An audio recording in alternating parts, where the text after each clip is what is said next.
7 de la mañana, 9 minutos, y a esta hora, como lo habíamos anunciado esta mañana, tendremos comunicación con el coronel John Marulanda de la Reserva Activa y presidente de ACORE. Coronel, muy buenos días, bienvenido a la Hora de la Verdad. Buenos días, muchas gracias por su amable invitación. A usted por atendernos siempre. Coronel, ¿qué está ocurriendo en la zona de frontera de Arauca con Venezuela entre el régimen de Nicolás Maduro y los terroristas de FARC y ELN que no cesan los ataques en contra de la fuerza pública en Colombia? Hombre de mar, esto que voy a decir es repetitivo y de larga data, ¿no? Hemos advertido en diferentes foros técnicos, bueno, en fin, en diferentes audiencias hemos advertido sobre la situación crítica que se vive en la región fronteriza colombo-venezolana. Esta es una frontera la más peligrosa de América Latina y una de las más peligrosas del mundo. Y confluyen ahí varios factores muy críticos que cada día aumentan su poder desestabilizador. Empezaría por decirle que ni Bogotá ni Caracas tienen control sobre esa franja fronteriza. Que esa franja fronteriza tiene 5 sectores geográficos determinados que hacen que sea sumamente difícil controlarlo por parte de los dos estados, pero a eso se agrega también, primero, la tremenda migración que se está viviendo que rompe cualquier medida que se pueda establecer, y segundo, la connivencia y la complicidad de las autoridades venezolanas en territorio de ese país con las diferentes organizaciones criminales que allí actúan.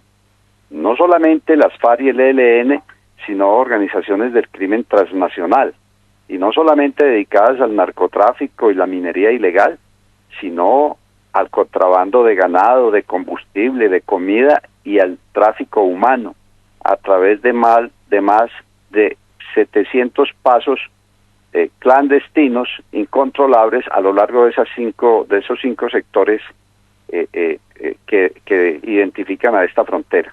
Entonces es una situación sumamente compleja que ha permitido que el ELN, que estaba bastante exangüe en gobiernos anteriores, ahora se haya fortalecido, esté haciendo presencia en 19 de los 22 estados venezolanos, opere hasta 3 emisoras clandestinas, esté a cargo de repartir la ración comunista CLAP, monte retenes, secuestre, extorsione, esté a cargo de la mayor explotación ilegal de oro y de coltán allá en el arco minero del Orinoco, y haga ahora presencia este grupo narcoterrorista, haga presencia en casi todas las fronteras de nuestra área. Está en el Ecuador, allá frente a Sucumbíos, está ya creando desde hace rato un nuevo grupo armado, que haga presencia ahora nueva en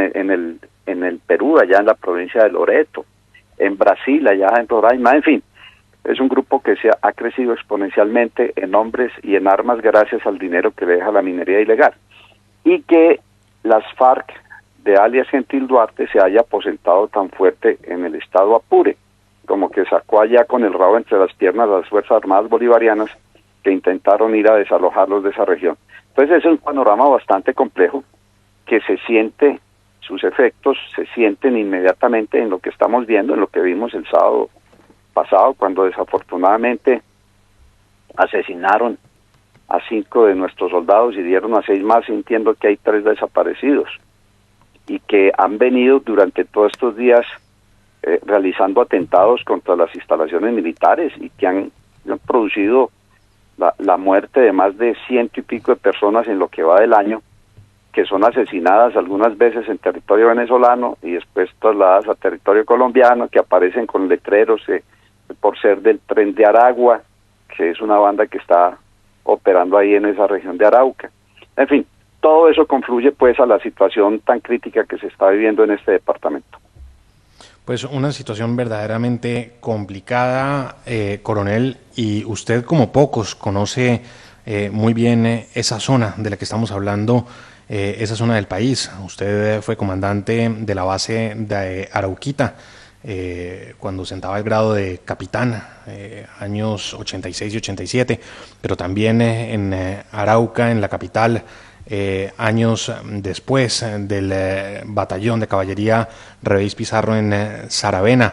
Bueno, usted conoce de verdad como muy pocos toda esta zona desde el punto de vista además estratégico y militar, pero hay un tema del que no podemos ser ajenos cuando hablamos de toda esta situación en Arauca, y es el tema del oleoducto, porque precisamente es contra esa infraestructura petrolera contra la que también están ensañados estos grupos terroristas. Entendemos que incluso los militares que fueron masacrados el fin de semana hacían parte de un contingente que estaba custodiando precisamente la infraestructura petrolera del país. ¿Qué solución tiene esto con el tema de esa infraestructura que es atacada un día sí y otro día también? Sergio, déjeme comentarle que precisamente el surgimiento del ELN después de su desmembramiento en la operación Anorito en los años 72, 73, a la creación, a la estructuración del oleoducto Limón Coveñas.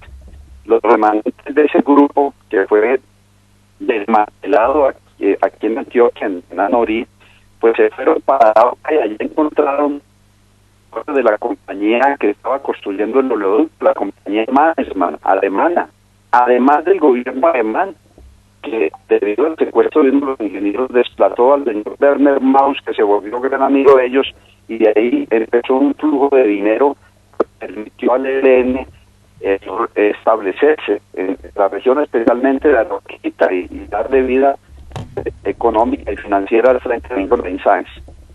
Vamos a rectificar la comunicación, coronel, porque lo estamos escuchando con intermitencia. Y a esta hora tenemos comunicación, Sergio, con el coronel John Marulanda, presidente de ACORE, quien tiene una larga experiencia y trayectoria precisamente en esa zona del Arauca, ¿no? Donde sí, vienen estos ataques terroristas y donde tenemos este problema de orden público, Sergio, que le decía yo esta mañana, es un asunto que se repite, porque recuerde usted el problema que teníamos con Sucumbíos, recuerda usted, con el Ecuador, donde también los terroristas de las FARC pernoctaban al otro lado de la frontera y pasaban a Colombia, al Putumayo, y lanzaban ataques en contra de la fuerza pública. Realmente más de lo mismo, solo que hemos cambiado de teatro de operaciones, como se diría militarmente. Ya nuevamente tenemos restablecida la comunicación con el coronel John Marulanda. Coronel, siga usted, por favor. Bueno, no sé dónde los dejé. Sí, hablábamos, coronel, de la situación del ELN, de cómo fue ese cambio de zona geográfica de operación, de la participación de Werner Maus. Recordamos todos lo que fue ese episodio de Werner Maus en Colombia. Y de nuevo, pues el ELN consolidado desde hace tantos años en esa zona del país de donde había huido, ¿no? Finalmente era un espacio que en tiempos de la seguridad democrática pues se logró recuperar, y de qué manera, pero pues ahora vemos el ELN de nuevo junto con esas estructuras de las FARC y obviamente bajo la protección del régimen de Nicolás Maduro, haciendo de las suyas a sus anchas en ese departamento de frontera. Así es. El ELN se aposentó ahí en Arauca, hizo ahí su fortaleza, su santuario, pero el factor que definitivamente cambió la situación en contra del Estado colombiano y la ciudadanía de este país fue la participación del gobierno venezolano, ¿no? El gobierno venezolano, gracias a la fuerte influencia de Cuba, que es la madre nutricia y la que parió al ELN por los 60, pues han permitido que el ELN, como le dije, tenga esa presencia y esa actividad tan fuerte en el territorio venezolano. Ahí se da otra situación compleja, que es las diferencias entre el ELN y las FARC, y en estos momentos la diferencia entre facciones de las FARC, las facciones de alias Hector Duarte y la facción de alias Iván Márquez, y la gestión que está haciendo John 40 para tratar de armonizar esto. Pero los intereses de Miraflores están claramente decididos por el señor alias Iván Márquez y por el ELN. Eso explica por qué los ataques de las fuerzas venezolanas en el año antepasado y este año allá en el Apure han sido en contra de Gentil Duarte. Todo eso tiene una repercusión inmediata en Colombia. Una frontera incontrolable, por lo complejo que es su geografía, permite que estos señores transiten de un lado para otro con una gran facilidad. Si ustedes recuerdan las declaraciones del periodista que le tomó el testimonio al coronel que está secuestrado, le dijo: me levantaron temprano, me dijeron váyase para Arauquita, y tuvo tiempo antes del mediodía de pasar a Arauquita a La Victoria, que queda ahí al frente, a menos de 10 minutos de navegar el río Arauca. Ahí fue, hizo la grabación, volvió y al mediodía la estaba repartiendo a los medios. Entonces hay una facilidad de tránsito por esa frontera que es incontrolable, a pesar de que el gobierno ha desplazado más gente y más aprestos de la infantería de marina, a pesar de que tenemos helicópteros disponibles 24 horas allá en Saravena, a pesar de que hemos aumentado el pie de fuerza. Pues estos señores del ELN se han especializado en la voladura del oleoducto. En mis épocas, allá de comandante de esa región, eso era una de nuestras tareas principales, cuidar el oleoducto Caño-Limón-Coveñas desde los campos de exploración en Caño-Limón hasta arriba, hasta Zamoré, en la cordillera. Y era prácticamente semanal, si no diario, que habían voladuras del oleoducto, con todos los perjuicios que esto genera. Pero también al lado de la voladura del oleoducto, el ELN hacía campaña política, porque como había que repararlo con gente de la comunidad, esta comunidad recibía dinero por el trabajo que hacían, y entonces los del ELN les decía: ¿quiere ganar dinero? Voy a volar el oleoducto en su área, y no se preocupe que nosotros a ustedes les van a dar plata por volverlo a arreglar. Y eso se convirtió en un negocio para muchos sectores comunitarios.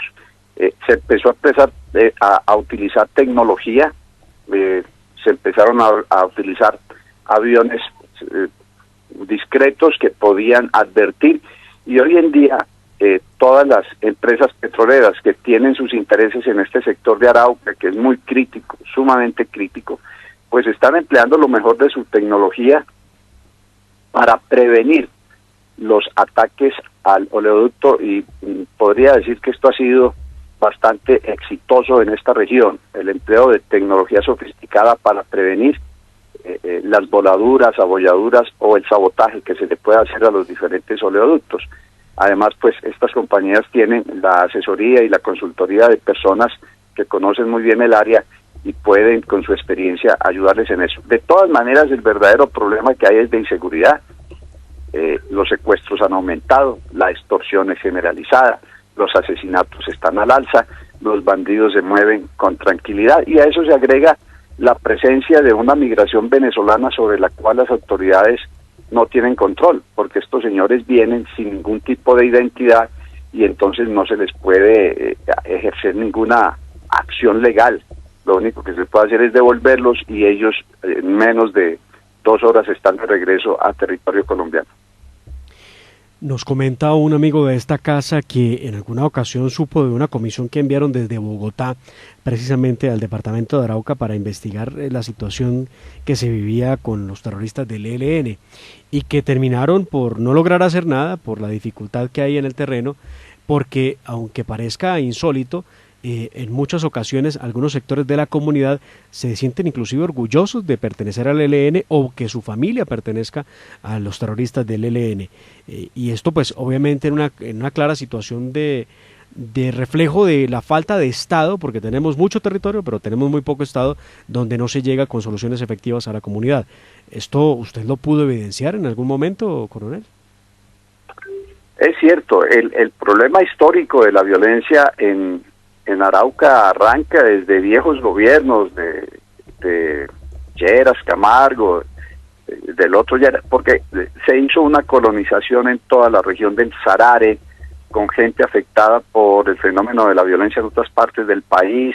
La gente llegó allá a colonizarse, el Estado fue ausente, los dejó. Es una tierra sumamente fértil, es una tierra muy productiva, y poco a poco se fue convirtiendo en una tierra prácticamente de nadie, con intereses políticos locales que son legales y legítimos, pero que empezaron a vincularse con actividades delincuenciales. El ELN se aposentó ahí, como les conté, y hoy en día los milicianos que uno ve en las carreteras, que andan en moto, exhibiendo su pistola para intimidar y demás, son prácticamente los nietos de aquellos terroristas del ELN que llegaron huyendo allá a Arauca después de la paliza que les dieron las fuerzas militares en Anorí. De modo que es un país, un territorio, un departamento que se ha acostumbrado a este tipo de violencia. Pero no es así para todos los araucanos. Hay una gran comunidad araucana que aprecia, respeta y quiere a sus fuerzas militares allá. No es un territorio que culturalmente se haya perdido. Es un territorio en donde la falta de Estado, como usted lo decía, ha conducido a estas situaciones. De modo que tenemos una situación en que a ratos uno piensa que realmente el Estado colombiano no es capaz de ejercer la soberanía sobre esta región de Arauca, y eso es sumamente grave, porque acuérdese usted que la nueva constitución revolucionaria de Chávez contempla ese territorio dentro de su territorio tradicional y ancestral, y que el ELN está apoyado por el gobierno de Caracas, y que el ELN está haciendo una fuerte presencia, y que Arauca, si no tiene un verdadero control del Estado colombiano, pues en cualquier momento se puede perder, y eso sería muy complicado. Esa frontera es una frontera que puede en cualquier momento generarnos un dolor de cabeza mayor. Pues coronel, le agradecemos mucho este tiempo en la hora de la verdad y seguiremos en contacto. No, señor, a ustedes, con mucho gusto. Tenga un feliz día, muchas gracias. 7:26 minutos, avanzamos, escuchen la hora de la verdad. Y no se muevan porque ya viene al oído Sergio. Y es que nos hablan de austeridad, nos proponen la austeridad, nos proponen una reforma tributaria, nos meten en ella, la aprueban, vamos a pagar, va a haber aumento en la base gravable para para que paguen más. De oro. Entre tanto, se acuñan monedas de oro con el nombre del presidente de la República. Ya les contaremos de qué se trata, ya regresamos.